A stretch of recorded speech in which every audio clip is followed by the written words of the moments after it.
Halos hindi na makapaniwala kahit si Coach Chot nababad trip na dito sa ginagawang ito sa kanila ng Barangay Ginebra.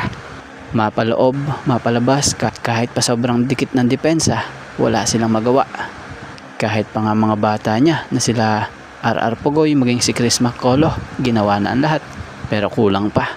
So tara't ating saksihan ang ilang naganap dito sa Game 3 ng PBA Finals ng Season 50 ng PBA Commissioner's Cup.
Sa huli nga, kitang nanalo ang Barangay Ginebra kung saan tinanghal na best player of the game dito etong si Justin Brownlee na kumamada ng 41 points, 7 rebounds at may 7 assists pa.